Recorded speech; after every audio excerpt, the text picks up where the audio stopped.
Bulletin का बाकायदा आगाज करेंगे और सबसे पहले आपको बताएं कि जनरल अस्पताल में जिन्स तब्दीली का पहला कामयाब ऑपरेशन किया गया। ऑपरेशन के बाद दोशीज़ा अम्मार बन गई, सेहतयाबी पर डिस्चार्ज कर दिया गया।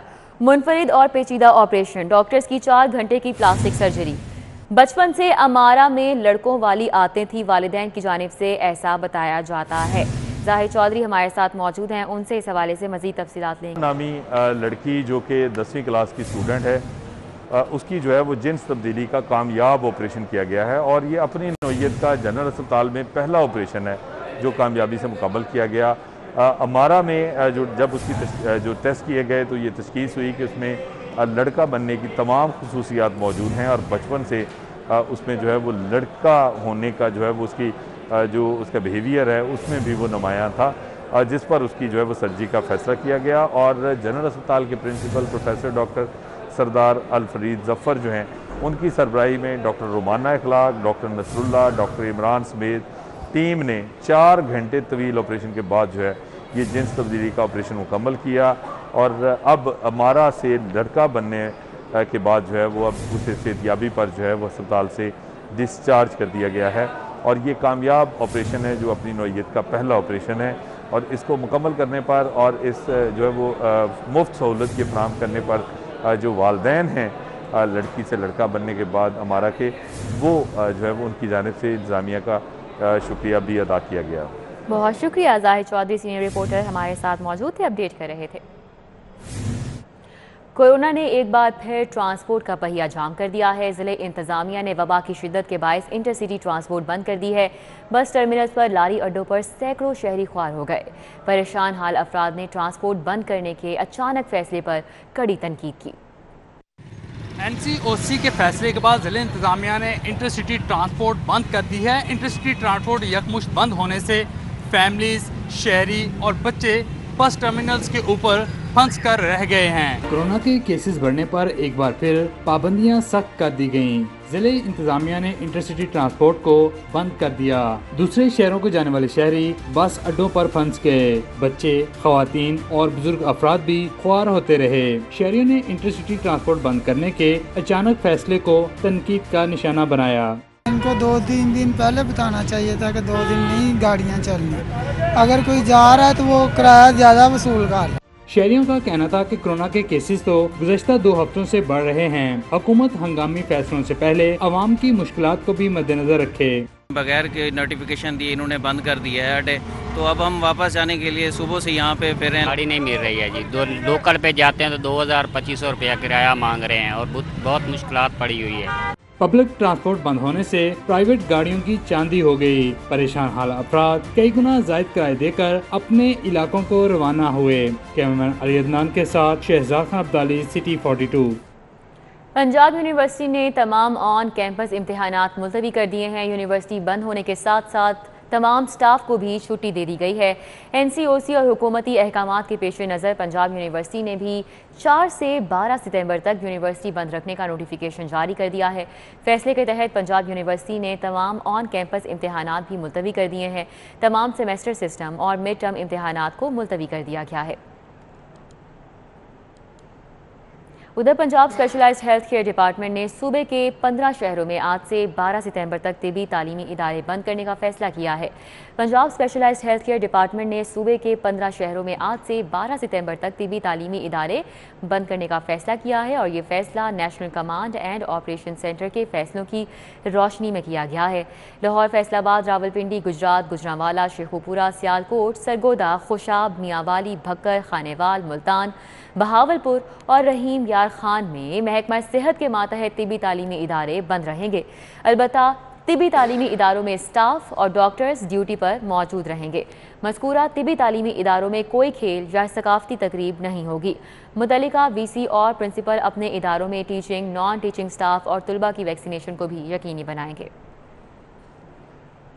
ग्रेटर इकबाल पार्क टिकटॉकर हिरासगी केस 98 बेगुनाहों की रिहाई का मरासला जारी कर दिया गया है। वकास अहमद हमारे साथ मौजूद हैं, उनसे जानेंगे। वकास, बताइएगा कब तक रिहाई का अमल मुकम्मल कर लिया जाएगा? जी जी, इस वक्त हम मौजूद हैं कैंप जेल के बाहर, जहां पर ग्रेटर इकबाल पार्क के वाक़े में जो इल्ज़ाम जिन पर लगाया गया था वो बेकसूर होने के बाद उनकी रिहाई का सिलसिला जारी है। तकरीबन 1.5 घंटा कबल ये कैंप जेल इंतज़ामिया की तरफ से लोगों बच्चों को रिहा करने का काम शुरू किया था, जो कि अब तक जारी है और अभी तकरीबन 20 से 25 लोगों को रिहा किया गया है। और तवक्को ये की जा रही है कि अभी मज़ीद 1 से 2 घंटे लग सकते हैं तमाम नौजवानों को रिहा करने के, जो कि गुज़िश्ता मुख्तलिफ दिनों से कैंप जेल में मौजूद हैं। इस वक्त सूरत हाल ये है कि एक बड़ी तादाद जो नौजवानों के अजीज़ व अक़ारिब की है वो कैंप जेल के बाहर मौजूद है। बिल्कुल वहाँ जो एग्ज़िट पॉइंट है वहाँ पर मौजूद है, ताकि वो अपने बच्चों को वहाँ से ले सकें और घर की तरफ जा सकें। बड़े जज्बाती मनाज़र भी हमने देखे और कुछ लोगों से हमने बात भी की। उन्होंने कहा कि वो सिर्फ़ उस दिन वहाँ से गुजरे थे, उन्हें इस वाक़े के बारे में कुछ पता नहीं था, लेकिन उन्हें ख्वाह ही 14-15 दिन और बाज़ को 18 दिन तक जेल में रखा गया। अभी भी 2 नौजवान हमारे साथ मौजूद हैं, जिनमें से एक जो है वो अभी रिहा हुआ है और दूसरे उनको लेने के लिए आए हुए हैं। उनसे हम बात करते हैं। भाईजान, ये बताइएगा, ये जो भाई आए हैं ये आपके क्या लगते हैं? ये हमारा पड़ोस लगता है गाँव का। तो वैसे मैं इधर ही कारोबार कर रहा हूँ। इसका वालिद साहब का फ़ोन आया मुझे, जिस तरह मेरा बेटा उधर इन लोगों ने पकड़ लिए।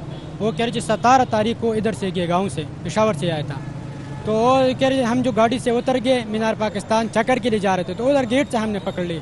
अगर आप लोगों का यकीन नहीं, हमारा पीछे रिकॉर्ड चेक कर दो, डायो का इन लोगों का रिकॉर्ड होगी इन भी, तो रिकॉर्ड निकाल दो, आप लोगों को पता चल जाएगी। फिर बाद में जो इनको पकड़ लिया, फिर लड़की आ गई, लड़की ने एक बंदे के ऊपर हाथ भी रखा, ची भी था उसमें। तो उसको तो आपका कहना है कि जिस लड़के को आयशा ने शनाख्त की है वो इनके साथ था? वो इनका साथ था, और इसका रिश्तेदार भी लगते और इनका दोस्त भी था। वो इनके साथ था ना, दोनों काम के लिए लाहौर में आ गया। जब गाड़ी से उतर गया तो बेचारे मीनार पाकिस्तान देखने के लिए जा रहे थे, तो उधर से इसको पकड़ लिया दोनों को। तो अभी पुलिस ये इनसे पूछिएगा, क्योंकि वो उर्दू शायद नहीं सही तरह से बोल पाते, पुलिस का रवैया कैसा रहा इनके साथ पिछले 12-13 रोज में? वो तो पुलिस सवेरी संगे वाली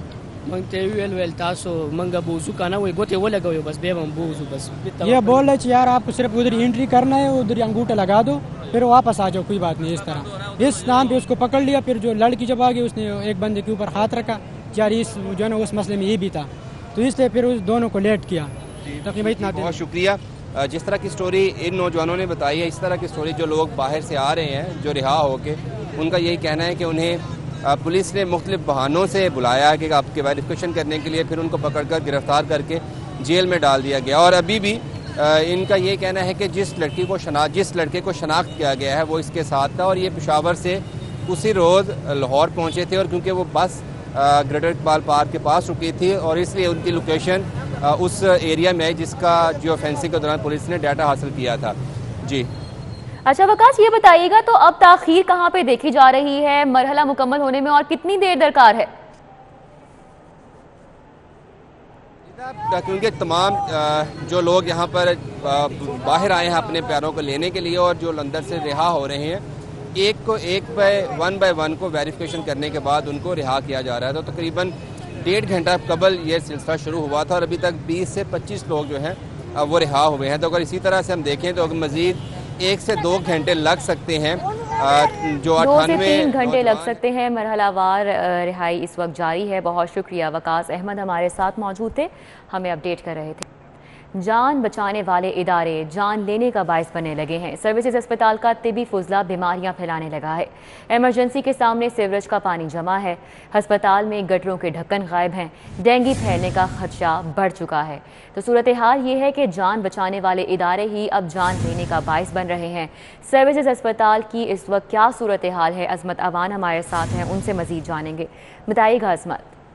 जो सर्विस अस्पताल है वो मसाइलिस्तान की आमाजगाह बन चुका है। कभी देखने में आता है कि अस्पताल में जो रोज़मर्रा की अदवायात हैं वो नापैद हो जाती हैं, उसके अलावा जो बेड्स हैं उनकी किल्लत देखने में आती है। और कल भी हमने देखा है कि जो बेड्स के साथ जो ड्रिप सैंड हैं वो भी अदब दस्तयाब नहीं थे। जो कोरोना के मरीज़ हैं उनको स्ट्रेचर तक नहीं मिला जाता। और आज जो सफाई की अबतर सूरत हाल देखने में आ रही है, और secretary health doctor Javed Ahmed Qazi की जानिब से दौरा किया गया था और ये बारह करवाया गया था कि जो अस्पताल के जो मामला आता है उनको बेहतर किया जाएगा, लेकिन उनके दौरे के बाद से जो अस्पताल के इंतजाम है वो मजीद बदतर हुए हैं। आप टीवी स्क्रीन पर देख सकते हैं कि टीबी फुजला है वो खुलेआम वहां पर पड़ा है, जिससे ना सिर्फ कोरोना जबकि दीगर बीमारियां फैलने का भी खर्चा है। उसके अलावा इमरजेंसी के बिल्कुल सामने जो वाटर फिल्ट्रेशन प्लांट है जहां से लोग पीने का साफ पानी पीते हैं, वहां पर गटर के जो पानी है वो खड़ा हुआ है, जिससे ना सिर्फ डेंगू बल्कि जो मजीद जो डायरिया फैलने का भी खर्चा है। और हुकूमत की जानिब से यह कहा जाता है कि जो शहरी हैं वो कोरोना SOPs का ख्याल रखें और डेंगू के लिए अपने घरों को साफ रखें, पानी जमा ना होने दें। लेकिन जो अस्पताल इंतजामी है वो खुद जो हुकूमत के अहकाम उनको हवा में उड़ा रहे हैं। गटर के ढक्कन गायब हैं, गटर का जो पानी है वो जगह जगह पर वहां पर जमा है, जिससे ना सिर्फ डेंगू बल्कि मजीद बीमारियां फैलने का भी खर्चा है। जी बहुत शुक्रिया अजमत अवान हमारे साथ थे, अपडेट कर रहे थे। बदामी बाग की लोहा मार्केट में लोहे की कीमत आसमान पर पहुंच गई। ताजरों ने कीमतों में अज खुद बेतहाशा इजाफा कर दिया है। 3 से 4 माह में ब्रांडेड और लोकल सरिये की कीमतों में 30 से 35 हज़ार रुपए फी टन का इजाफा रिकॉर्ड किया गया है। शहजाद खान अब्दाली हमारे साथ मौजूद हैं, उनसे जानेंगे कि ताजरों की जानिब से और आवाम की जानिब से क्या रद्द-ए-अमल देखा जा रहा है। बताइएगा शहजाद। और जी बिल्कुल, बिल्डिंग मटेरियल की कीमतों में बेतहाशा इजाफे का सिलसिला जारी है और इस मरतबा लोहा मार्केट बादामी बाग के ताजरों ने सरिये की कीमतों में बेतहाशा इजाफा कर दिया है। गुज़श्ता 3 से 4 माह के दौरान सरिये के ताजरों ने सरियों की कीमतों में 30,000 से लेकर 35,000 तक का इजाफा किया है, जिससे आम आदमी के लिए, बिल्डर्स के लिए घर बनाना और भी मुश्किल हो गया है। इस वक्त हम एक नए तामीर शुदा घर में मौजूद हैं। यहाँ पे हमारे साथ बिल्डर भी मौजूद हैं, इनसे हम इस हवाले से बात करते हैं। अस्सलाम वालेकुम जी। जी वालेकुम सलाम जी। सर जी फरमाइएगा, कितनी लागत बढ़ गई है? सरिया तो 30-35,000 पिछले 3-4 महीनों तो बढ़ गया है। हाँ जी, ये तकरीबन सरिये की काफ़ी कीमत बढ़ गई है। 3 मरले के घर के तकरीबन 8 ਤੋਂ 9 ਲੱਖ रुपया ज़्यादा जोड़ा लगता है अगे ना पहले नालों। जोड़ा 5 मरले का घर है वो तकरीबन 20 ਲੱਖ का फर्क पै गया। 20 ਲੱਖ ज़्यादा कीमत जी बढ़ गई है। इस तरह इट्टां बजरी हर चीज़ की कीमत जी है ज़्यादा बढ़ गई है। हाँ, आम बंदे वास्ते, गरीब बंदे वास्ते बनाना बहुत मुश्किल हो गया। जवाब भाई, आप घर बना के बेचते हैं, पहले जब घर बनाते थे 5 मरले का कितने का बन पाता था? अब पिछले 2-3 साल जब से ये तब्दीली सरकार आई है, पर ख़ास तौर पे ये 4 महीने जो गुजरे हैं, अब कॉस्ट कितनी बढ़ गई है? जी बिल्कुल ऐसा ही है। पहले जो रेट थे, जो अभी रेट हैं, उसमें बहुत फ़र्क आ गया। और पहले जो 5 मरले का घर है, अगर उसमें लागत आती थी हमारी 40 लाख रुपया, अभी तकरीबन 60 से ऊपर चले गई है। और कहते हैं कि 15-20 लाख का फ़र्क पड़ा है। आप 5 मरले का कितने का बना रहे हैं और 3 का कितने का बन रहा है? पहले तकरीबन हमारा जो ऊपर मटेरियल था, ऊपर जो लागत थी वो आ जाती थी 40 से 45, अभी तकरीबन 60 से 65 इतनी लागत ऊपर चले गई है। बहुत महंगाई है, सरिया दिन से दिन ऊपर जा रहा है। अब सीमेंट की बोरी है तकरीबन 500 से अपना स्टार्ट हुई थी, अब 700 तक चले गई है। अब देखें दिन से दिन मटेरियल ऊपर जा रहा है, बहुत ऊपर, लागत हमारी ऊपर है। और जो हम जब घर बेचते हैं वो क्लाइंट जो ना कि वो हमें वही कुछ देता है जो पहले मिलता था। जी, आपने इन बिल्डर्स की गुफ्तगू सुनी, इस हवाले से ये कहते हैं कि क्लाइंट पैसे बढ़ाने के लिए तैयार नहीं, लेकिन बिल्डिंग मटेरियल की कीमतों में बेतहाशा इजाफा हो चुका है। जो 3 मरले के घर है उसकी लागत 3 से 8 लाख रुपए तक बढ़ी है, और इसके अलावा जो 5 मरले के घर हैं उन पर शहजाद खान अब्दाली हमारे साथ ही अपडेट कर रहे थे। अभी आपको आगाह करें कि साबिक IG railway captain retired Arif Nawaz Khan member Punjab public service commission तैनात कर दिए गए हैं। अहम तैनाती, अहम तबादला। साबिक IG railway captain retired Arif Nawaz Khan member Punjab public service commission तैनात किए गए हैं। कैसे खोखर हमारे साथ हैं, उनसे मजीद तफसीलात लेंगे। जी कैसे खोखर। जी, हुकूमत पंजाब ने साबिक IG रेलवे ग्रेड 22 के रिटायर होने वाले पुलिस अफसर बतौर IG रेलवे जो रिटायर हुए थे कैप्टन रिटायर्ड आरिफ नवाज खान को फौरी तौर पर member Punjab public service commission तैनात करने का नोटिफिकेशन जारी किया है। कैप्टन रिटायर्ड आरिफ नवाज खान की माहाना तनख्वाह बतौर मेंबर पब्लिक सर्विस कमीशन जो है वो 7 लाख रुपए से ऊपर होगी। MP1 पे पैकेज होगा और इस हवाले से 3 साल के लिए उनका कॉन्ट्रैक्ट होगा और 3 साल के लिए उनको बतौर member Punjab public service commission भर्ती किया गया है, तैनात किया गया है। मैं यहाँ बताता चलूँ कि captain retired Arif Nawaz IG Punjab police की खिदमत अंजाम दे चुके हैं, जबकि मुख्तलिफ अजला में DPO रह चुके हैं। IG रेलवे के तौर पर वो रिटायर हुए हैं और ग्रेड 22 की सीट से वो रिटायर हुए थे पुलिस अफसर की सीट से, और अब उन्हें member Punjab public service commission तैनात करने का हुकूमत पंजाब ने नोटिफिकेशन जारी किया है। बहुत शुक्रिया। कैसे खोखर हमारे साथ ही अपडेट कर रहे थे। पंजाब में इलेक्ट्रिक कारें तैयार होंगी। इलेक्ट्रिक कारों की तैयारी के लिए महकमा तवानाई ने मनसूबाबंदी शुरू कर दी है। बढ़ती आलूदगी, पेट्रोल की कीमतों में इजाफे पर इलेक्ट्रिक गाड़ियां बनाने का फैसला हुआ है। इलेक्ट्रिक गाड़ियों के लिए सोलर पावर स्टेशंस बनाए जाएंगे। इब्तदाई तौर पर मंसूबे की जून 2020 तक तकमील हो सकती है। ज़राए की जानिब से मजीद क्या बताया जा रहा है, अली रामे हमारे साथ मौजूद हैं, उनसे मजीद जानेंगे। अली रामे, बताइएगा।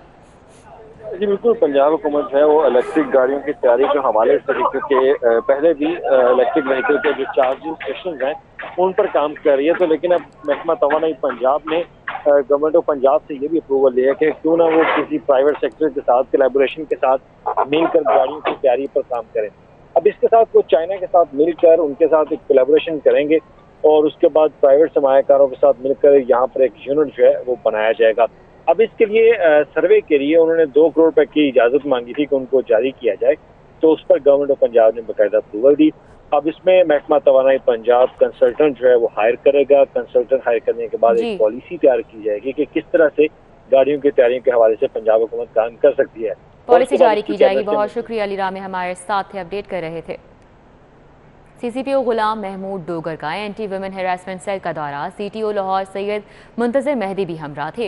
Anti women harassment cell defence B के तामीराती कामों पर ब्रीफिंग। आइंदा हफ्ते एंटी वुमेन हैरासमेंट सेल फ़ाल हो जाएगा।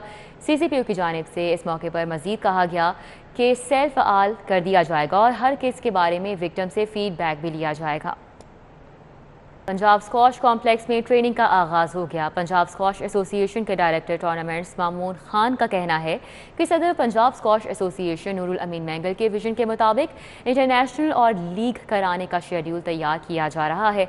इस हवाले से मजीद जानेंगे राना आजर नूर से। जी राना आजर नूर। बिल्कुल, सेक्रेटरी बल्दियात नूरुल अमीन मैंगल की जानिब से पंजाब स्क्वॉश का चार्ज संभालने के बाद से जो है काम का आगाज़ कर दिया गया था और पंजाब स्क्वॉश कॉम्प्लेक्स के जो कोर्ट्स हैं जो 40 साल से बंद थे उन्हें ठीक करवा दिया गया है। आपको दिखा सकूँ, ये वो कोर्ट्स हैं, इस तरह के 9 कुल कोर्ट्स थे, इन्हें दोबारा से तैयार करवा दिया गया है और ये खोल देंगे बच्चों को। यहाँ बच्चे इस वक्त ट्रेनिंग कर भी रहे हैं।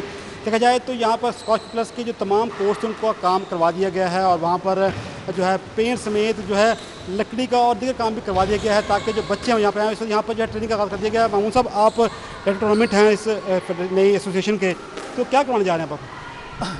जी, हम अभी बेसिकली हमारे प्रेसिडेंट साहब जो नूरुल मैंगल सेक्रेटरी बल्दियात भी हैं और पंजाब स्क्वॉश के प्रेसिडेंट भी हैं, उनकी हिदायत पे जी हमने, क्यों मैं सारे टूर्नामेंट्स और लीग्स देखता हूँ, हमने प्लान किया था टूर्नामेंट्स का, इंटरनेशनल टूर्नामेंट्स का, लेकिन क्योंकि आपको पता कोविड रिस्ट्रिक्शंस हैं हम उसको नहीं करवा सके उस तरह। लेकिन जी आप इंशाल्लाह जैसे ही कोविड रिस्ट्रिक्शन ख़त्म होंगी, हमने 2 इंटरनेशनल इवेंट्स जो एक CM साहब के थ्रू करवा रहे हैं और एक हम जो पंजाब ओपन करवा रहे हैं, वो हमने 2 लाइनअप किए हैं जी। उसके बाद हमने लीग्स लाइनअप किए हैं 2। इसकी प्राइज़ मनी कम से कम 10 लाख रुपए होगी जिसमें पूरे पाकिस्तान से पेश हुआ है। उसके बाद इसी हमारा जो पैटर्न पे हम क्योंकि प्रेसिडेंट साहब की हिदायत पे। बहुत शुक्रिया राना आजर नूर, हमारे साथ आगाह कर रहे थे। न्यूज़ स्टूडियो से फिल वक्त इतना ही।